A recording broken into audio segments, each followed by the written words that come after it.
Hello. Hi guys, welcome back to CMD and another video. You're joining here today with the 992 Carrera S. Now I'm just waiting for a friend to join me.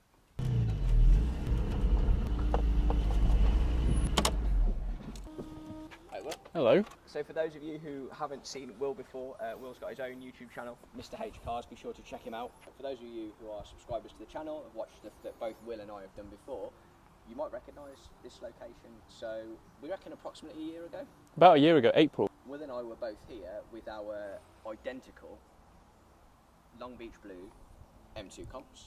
Little did we know, and it most certainly wasn't discussed, that a year later we'd both be here in very, very sexy GT Silver Porsches. The best colour again. Best colour, again, as if it's gone that way. We've got the same taste. Yeah. I think so. I think there's got to be something in that maybe. Mine's a bit darker because it's dirty.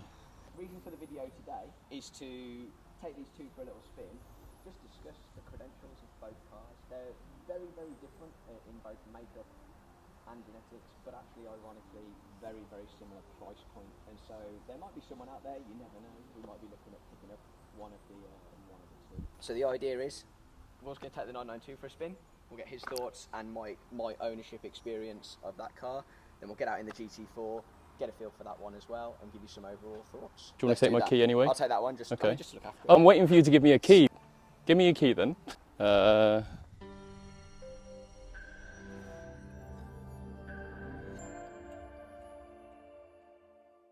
Testing! Oh, comfy seats. Oh, this seat is a lot comfier. That's the first thing I've noticed since coming out of my GT4. It just has more cushion. It's also wider. The 991 or the GT4 seat, this shoulder part comes a lot lower. Yeah. So I have big lats because I go to the gym. Some tank. And it pushes, it doesn't sit on my shoulders, but the shoulder pads are a lot higher. I'm waffling now. No, you're fine. So it feels comfier. So I think it's a super comfy place to sit. I think the position, as all Porsches are, is just sort of spot on. Perfect. Optional Alcantara wheel, nice and thin, really good. Things I don't like about the interior: high gloss black, easily scratched, desperate to get scratched. They've taken away the second or the first cup holder, so you get a cup holder here, and the second one's here, but this is dross. Yeah, not bad because you've got a PDK. There's actually nowhere to really place your phone. It goes in the glove box really well, but I find if it's in the glove box, my signal's bad. I use this as a daily. Poor signal when I'm on the phone all the time is annoying, so I tend to sort of bang my phone in the cup holder and use the passengers. I sometimes use the left one as well, and then my passenger, I'm like, I'm sorry, excuse me, let me just lean over and get a drink. Just lean over and steal your stuff. It's all very Porsche because it feels the same as mine, but you can tell it's just one step up. Look, it's definitely like 4K or whatever this screen is. I love the interior of your GT4. I really, really like it. But once you sit in one of these, it's like anything, you sort of almost can't go back. Yeah. It's such a leap on that it sort of had to happen. And you do spend a lot of time sat in this place, don't you? I am having to rewire my brain right now not to use my left foot. So when I started the engine just then, I naturally put my left foot down as if I had to put the clutch in. You also don't have to swerve for the speed bump. Yes. Because you won't scrape. We have got front axle lift. I've only used that a few times. Generally it won't scrape, so normal speed bump at the moment and you'll generally find it will just do it. The steering feels heavier. So it's got rear axle steer. Right. So the other thing you've got to watch out for is your input will probably be quite different once you get going. The brake feels a lot softer. Okay. The throttle, like the button, feels like there's more to press. Yeah.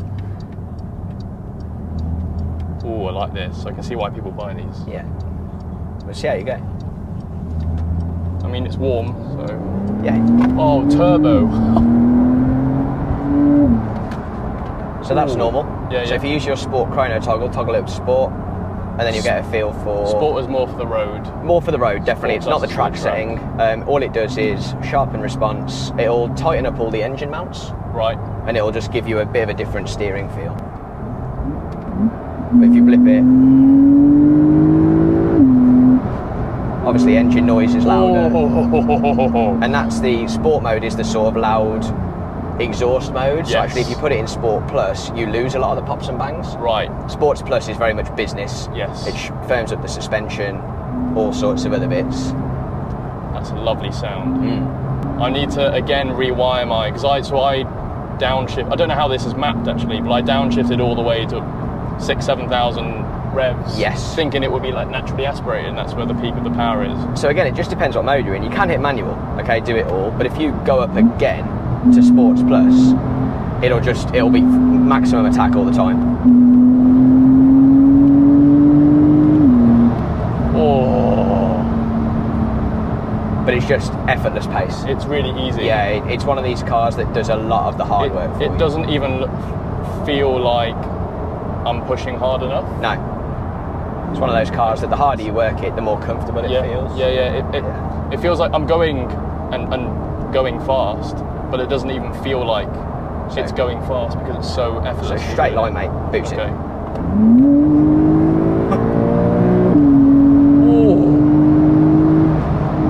And it'll just go and go and go and go and go. Yeah, it won't let up. It'll just so comfortable. And how stable is the steering wheel? Yeah. And you'll find that in your GT4 as well. But how easy is that? There's no drama about it. Is there like the M2? It's really comfortable. Yeah. You can daily this down the motorway. I like this.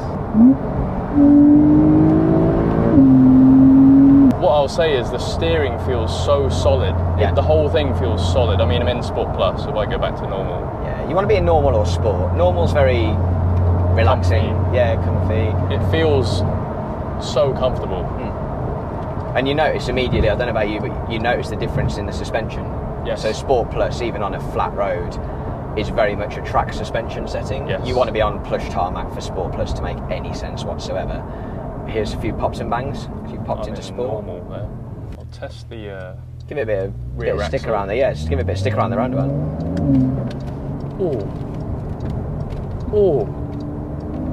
And again, mate. It'll go. I don't want it to. I know, yeah.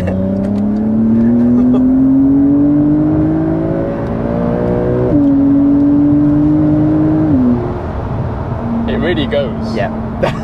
Yeah. Really goes. Yeah. But it's still so compliant. Yeah. And it's still so comfortable. It's I like almost, this. if I had a criticism of it, I've owned it for a month now. Admittedly, I'm desperate to get it to track. Yeah. And I have driven one on track, and that's really where they, ironically, it's not even a GT product, but they are just phenomenal Still be on capable. track. So I'm desperate to do that, but if anything, it's almost, if I had a criticism, with everything on, it's almost too good. Yeah. It's so capable. It's too easy. And it is comfortably, genuinely, I've been really fortunate to drive lots of really fast cars. It's comfortably one of the quickest things I've ever driven, A to B. I look down and I'm like, oh. You just don't realise what speed you're doing. Yeah. And that's the only word of warning I would give anyone with one of these is speed warning and keep an eye on it, because you could very easily get arrested and lose your licence. I think because of the effortless and the comfortability of it, It's just, it makes it almost less likely that you're not so aware that you're going so fast. So in the GT4, all the sound, because it's so rough, you become more aware that you're going fast. yeah. But with this, because it's so easy, you just don't realise how fast you're going, if any of that logic makes sense. Yeah, it's just too easy. Do one more. So Sport Plus, harder suspension. Those PDK shifts are fantastic as well. Yeah, PDK is...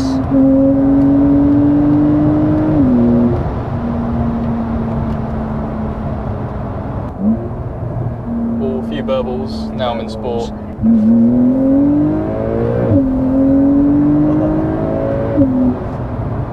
Well done. Well done. It's a perfect replacement for the M2. Oh, it's a great all-rounder. It's got that Porsche gravy, it's just different gravy, it's got that Porsche DNA in it, but you can still daily drive it. Yeah. Which is what I really miss from the GT4. Yeah. The daily drivingness that my M2 used to give me, Yeah. this still has it. This is fun. We'll do it. There's no one behind me, so I'll do one more. Go for it. Do I just put my foot down on the brake, right? Really hard. Sport Plus. Okay, Sport Plus, right? Foot on the hard on the brake.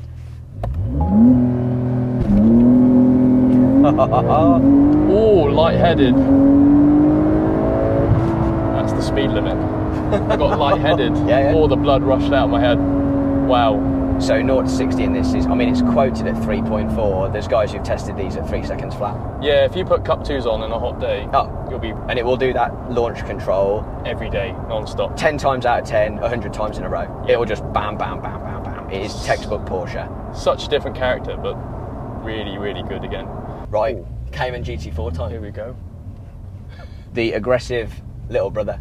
It's such a different experience. Oh, they are. They're but it's similar but chalk and cheese, aren't they? Yeah, it's different, but neither is better or worse.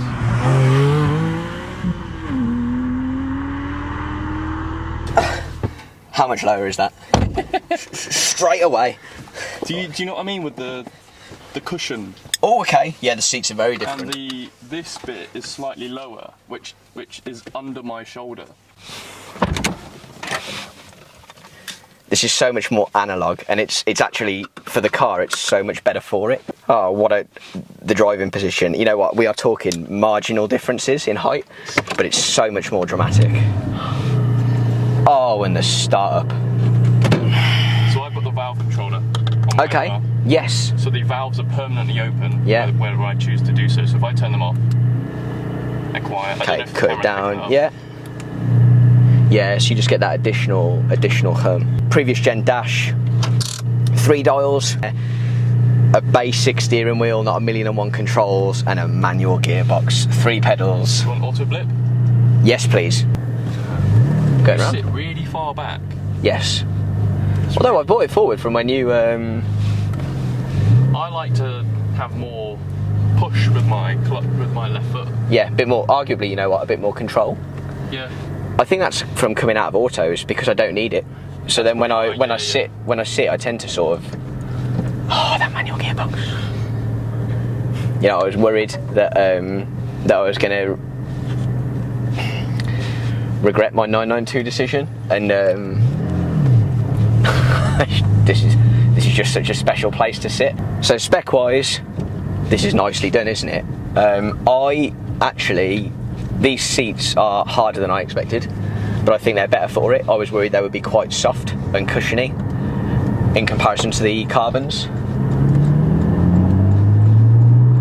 And you know what this does, and I've completely forgot about it, obviously, I haven't thumped it yet, but naturally aspirated. I'm on Cup 2 tyres, so we can't be going wild too soon, but listen to this up the rev range.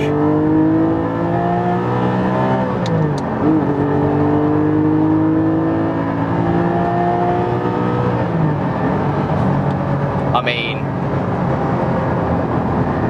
if ever there was a reason to buy a car, that is it. I don't need to film anything else. Off camera, I don't ever sit in the passenger seat of my own car very often, so it's very weird to get a different aspect. But the auto blip as well, so I'm not a good enough driver to heel and toe in most cars, admittedly, and I can't be arsed, I'm a lazy driver. But just listen to the auto blip a bit. And the box just gives you the revs. If you're not being ridiculous, to be honest with you though, you could take liberties and it would give you the revs, wouldn't it? It's just such a clever little system. So let it go past halfway, and then that's when you know you can drop again. About there?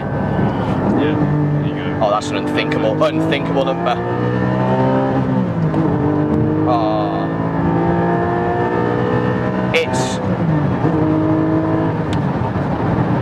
It's a race car for the road, isn't it? It's just got this, and this is what that 992 for everything that it does well, and it does lots of things well. Okay, it's outright pace, but a GT product, a 4-litre naturally aspirated GT product. The 911 can be as capable as you want, but it doesn't do that, and that is what little kids want cars for, isn't it? That is a race car. Yeah, that is a race car for the road, and it's capable. But there's just this additional sense of occasion for how capable it is. I'm getting a second person POV right now, and I'm seeing how good it is. Yeah. And we've been talking off camera about how this is quite a difficult car to daily because it's so race focused and it's so at home on track, but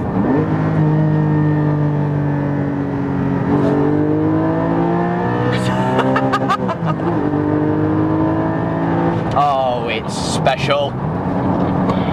I said this in the last video with one of these, but it's the most special car I've ever driven. Try that mid-engine grip. Mid-engine grip. Cup 2s. Van. By van I mean really big lorry. Going round again. I've actually stopped listening to you talk, I'm just listening to the engine the whole time. Wowee. Light-headed. Oh.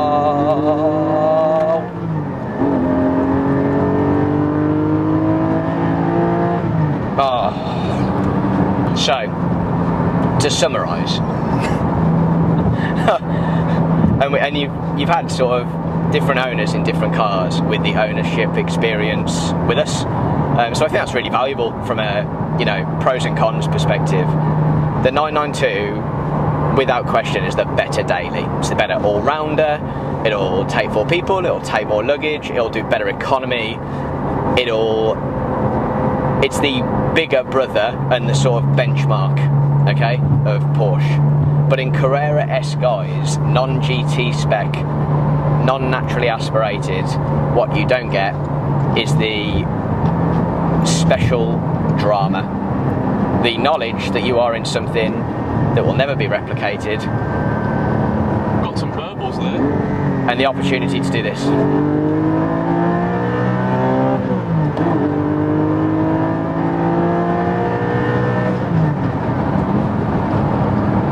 What a thing. And on that note, it's time to say goodbye. Huge thank you to Will from MrHCars. Be sure to check his channel out and his version of this exact video, but obviously slightly different in that he's focused on the 992 in particular. I hope you've enjoyed the content. What would you buy if it was your choice? Thoughts on a postcard? Good question. And I look forward to seeing you guys soon. But for now, I may do a bit more of this. So cheers.